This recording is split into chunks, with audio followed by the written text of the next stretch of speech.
What's going on, guys? Welcome back to another video on the Lockdown Defense Sports Network. I'm your host for today's episode, Young RG Robert Garcia, as Coach likes to call me.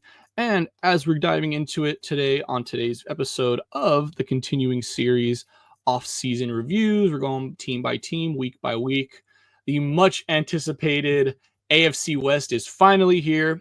Be sure to check out all the videos that are going to be coming out this week, of course, for the 4 teams in the division: Chargers, Broncos, Raiders, and the Chiefs. But today we are going to be going over, my personal favorite team here, the Los Angeles Chargers, and are they ready to dominate in 2025? Now, obviously, I'm going to keep this video as non-biased as possible. However, I also have, I don't want to say insider depth knowledge, but I do know this team very well and have been watching this team extremely close, especially this, last decade or so. So kind of just seeing, the changes that have been made from how the old regimes would operate, even how old ownership would operate, have definitely had me feeling very good about this season. So let's get into it and we'll talk about kind of why I feel that way. Now, first things first, of course, talking about the notable free agent signings, there are a lot. The Chargers, I believe they entered this year with the second or third most cap space, something like that. We were like top 4, top 5. So we obviously put that to very good use.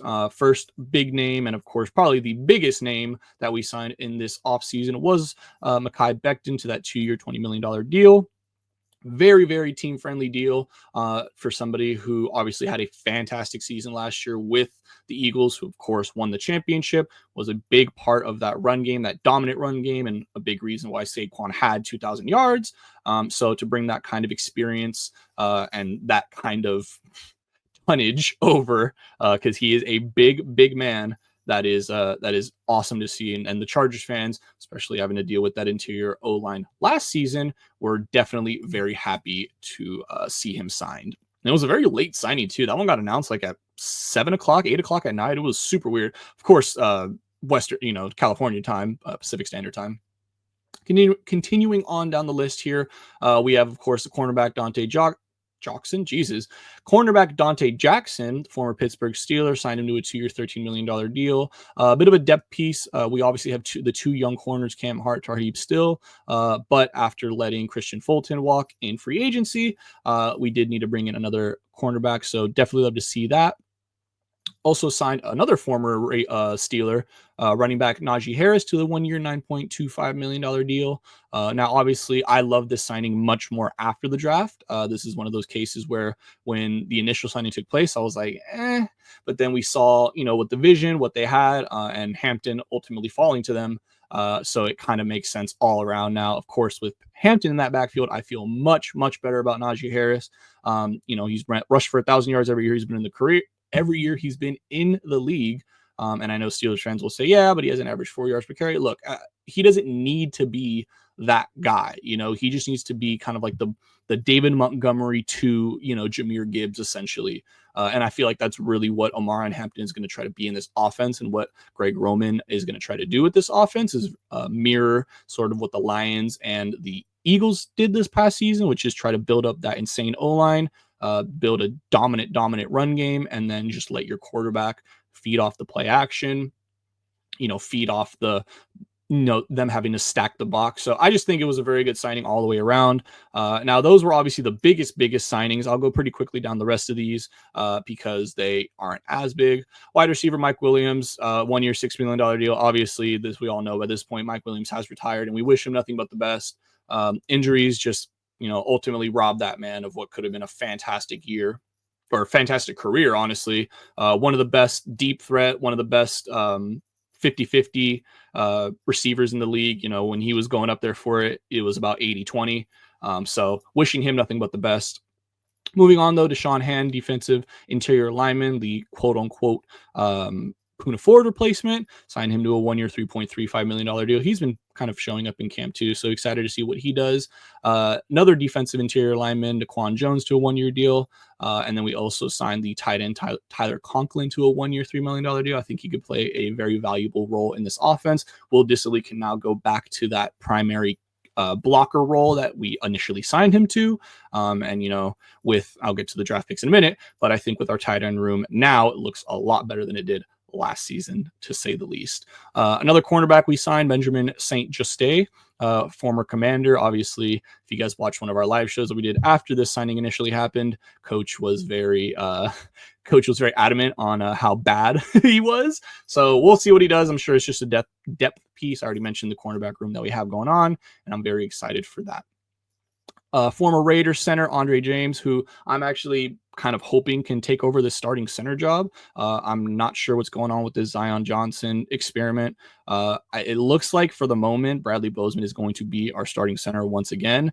I can just only hope and pray to God that Mekhi Becton being next to him can do something, because he was the worst graded center last year. I'm pretty sure, certainly the worst graded starting center last year. And yeah, that just can't fly under this offense. We need center to be right. And I think Andre James, if you look at his years with the Raiders when they were running more of a zone scheme, he was a lot more successful. And then they switched over this past year and the play fell off a lot. So I think him in this offense could be a very, very big juice. So we'll see what happens there. Couple of the re-signings: Khalil Mack to a 1-year, $18 million deal, Tyler Heineke to a 1-year, $6.2, Tier Tart to a 1-year, $5.5, Denzel Perriman to another 1-year, $3.65, and also Tony Jefferson signed him to another 1-year deal as well. And the wide receiver Jalen Reagor we also re-signed, extended a couple of guys as well. Elijah Molden was obviously the first and the biggest extension that we gave out this season. Obviously, the Rashawn Slater is not on here, but until that happened, this was obviously the biggest extension. And then, of course, the aforementioned Bradley Bozeman, the 2-year, $12 million deal. And also a little bit of special teams love. We also extended our punter, J.K. Scott, released Gus Edwards and Joey Bosa. Nothing new here. Everything we pretty much already expected. Now, this is what I was most excited about to talk. I'll get to what I was actually most excited. It's not much to talk about, but I'll save that for later. So the 2025 draft class. I was a huge fan of this draft class when we did our initial post-draft grades and rankings of our teams. I gave the Chargers, I believe it was a B- for the draft class, and it's in its entirety. I thought there was a couple of positions or a couple of rounds where we reached a little bit, and I'll just go through them again. Marion Hampton, first-round running back out of North Carolina. Wide receiver Trey Harris out of Ole Miss. Third-round Jamari Caldwell, defensive interior lineman out of Oregon. Fourth-round edge Kyle Kennard out of South Carolina. 2 fifth-round picks, Keandre Lambert-Smith out of Auburn, and Oronde Godson II out of Syracuse. Yes, it is that Oronde Godson's son. 2 sixth-round picks, Branson Taylor, the tackle out of Pittsburgh, and R.J. Mickens, safety out of Clemson, and then a 7th-round safety as well, Triquezi Bridges out of Florida. Now, obviously, the highlight of this draft class has to be those first 2 picks, Marion Hampton and Trey Harris. Trey Harris has been absolutely balling out in training camp so far. I feel like I'm watching a Trey Harris highlight every other day, and that just speaks volume. There was one video I watched where Herbert threw like a very, very tight windowed ball into the end zone for him, and obviously Trey came down with it, readjusted his body, pulled the ball away from, the possible defenders trying to knock it out. And so just seeing that kind of wherewithal from a rookie, and to also see that Herbert has already put so much trust in, a rookie, is definitely speaks very high volumes, speaks very loud volumes, and great signs of things to come. So I'm very excited to see that duo kind of work out, especially after the after the Mike Williams retirement. And then also kind of shouting out another wide receiver, Keandre Lambert-Smith out of Auburn has been absolute. I mean, you want to talk about the wide receiver group has been absolutely balling out in training camp for the Chargers. And that's why I'm very excited for these preseason games. I know a lot of people aren't really too high on preseason games. They kind of just see it as like, oh, it's going to be a bunch of backups. You're not going to see any starters, but I think there is real value in seeing those backups play and seeing backups get actual game, experience. I know it's not regular season and nothing really emulates regular season games, but just being out on the field, having communication, learning the offensive plays, learning, just being out there just does something for them. And for a lot of guys, we see a lot of wide receivers, late round wide receivers, work their way up through special teams, punt returns, kick returns, and then, some of them turn into the biggest names we've seen. So I'm very, very excited for this wide receiver group. Again, I'm not expecting these wide receivers to, go for 1,600, 12 touchdowns or something like that. However, I just feel like they are showing a lot of what we've been missing these past few years with Herbert, and that's separation at the wide receiver position. And so that's the biggest thing. If ultimately, if these two pan out, Trey Harris and Keandre Lambert-Smith, then you have Quentin Johnston as your essential wide receiver 4.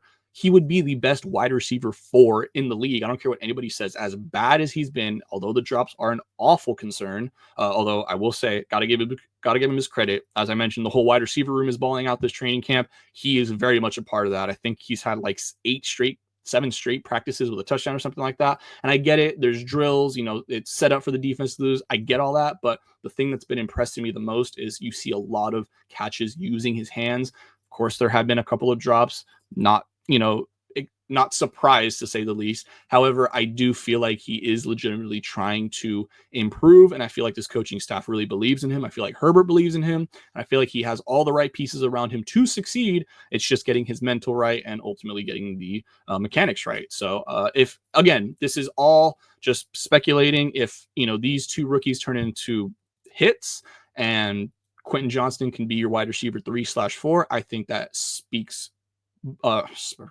keep using the same phrase. I think that bodes well for the offense and for the Chargers and for Herbert ultimately. So getting into the next slide here, this was my favorite slide that I wanted to get to and what I was very excited to talk about.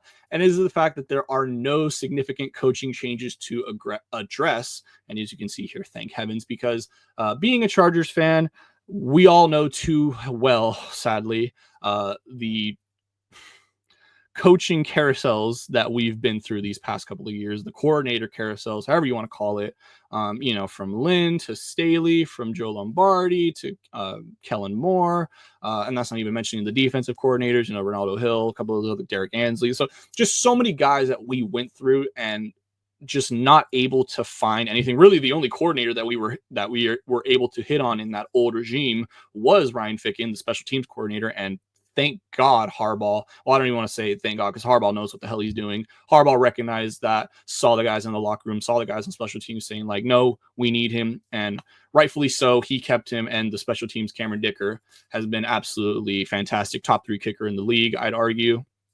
And so, yeah, very happy with that. So, not having to worry, that was one of the things that we would always talk about for Charger fans going into the offseason was like, all right, which coordinator's on the hot seat? Is our head coach gone? What moves are we going to make in the coaching room? And so now to not even have to worry about that, to just get by, very, very happy to say the least. Now, getting to the schedule and the Chargers, I have to admit, this year, the schedule doesn't look all that intimidating. Obviously, it is a tougher schedule than last year. No denying that. The division got significantly better, namely the Raiders and the Broncos. The Chiefs, I mean, it's kind of hard to get significantly better when you've already been at the top for so long. So, take that for what you will, but they are still the Chiefs. And like I mentioned, the other two teams getting better as well. It's going to be a very, very tough division. I would be happy if the Chargers went 3-3 in this division, just split with everybody, take one against the Chiefs, Raiders, Broncos, and I would consider that a win. And we're going to see very quickly whether that happens or if we're going to have to wait for later on in the season, because we play all 3 of our division opponents back to back to open up the season, starting off with the Chiefs in Brazil and then come back to the States to play the Raiders in Vegas before ultimately coming back home for our first home game or our official home game of the season against the Broncos. Now, normally in these videos, I usually try to go through each individual game and kind of, give my prediction or my take. For this one, I just want to simply sit back and kind of just say this. I should say, I see a lot of, I don't want to say Chargers hate, but a lot of, oh, the Chargers are off-season champions again. Oh, the Chargers are once again projected to win the AFC West. I'm ignoring all the big media outlets because they just say whatever they want to push their narratives. All right. They say the same thing every year. They've been saying the same thing every year about the Chargers. It was the same big media that said that the Chargers were going to be on a bye week going against the Texans last year, which I don't know how you could ever say that about a playoff game, but whatever. It is what it is.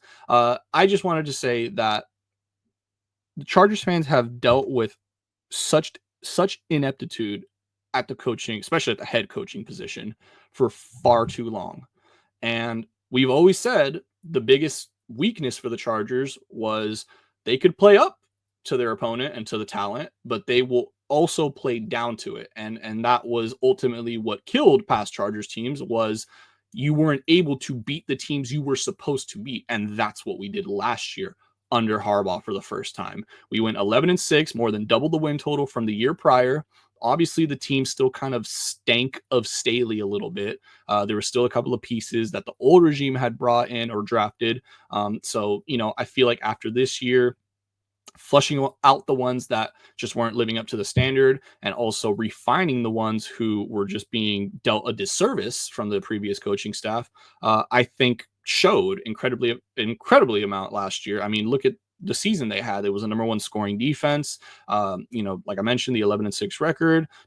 Herbert only threw 3 picks in the regular season. So like it was all kind of working out. There was just obviously holes in the roster that Chargers fans knew were going to be there. And they ultimately reared their ugly heads in the playoff game. And it was the interior O-line. It was the lack of any other receiver receiving threat on the offense, minus Lad McConkey. And he was a rookie. So that just goes to show you, like, this is a stepping stone. And I get it because we've heard every year that the Chargers are the offseason champs. And I'll admit I was a part of that for a while, but I truly, and I'm not saying that the Chargers are offseason champs, but I do truly feel like this is going to be the first season where you see it all kind of come together and click. And I'm not saying that we're going to go all the way to a Super Bowl. Obviously, that would be great.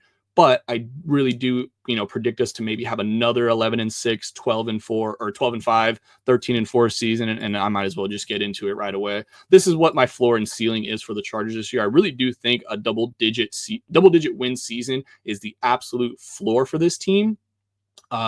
Just looking at the schedule and, with the way we improved this offseason and the areas we improved in this offseason, I truly feel like they are primed for a big run. Again, obviously winning a playoff game would be a successful season just given the history of the Chargers, but I would not be that surprised if I saw them win, 2 playoff games. Like, I really feel like this team is so well put together that, coupled with the run game, coupled with Herbert, the defense, and Minter, like, I truly feel like this team has a very, very good chance to compete this year.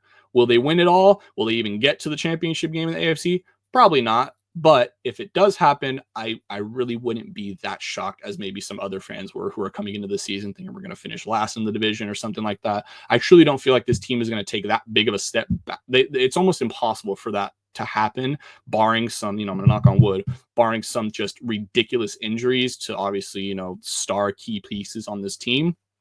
But with that all being said, I truly do feel very good about this season, and I'm very excited for this season, probably more excited than I've ever been for a Chargers season, although last year I was really, really high on them just because of the coaching change, and it showed, obviously, early payouts shown in the record. So with that all being said, guys, thank you so much for watching and thank you for tuning in.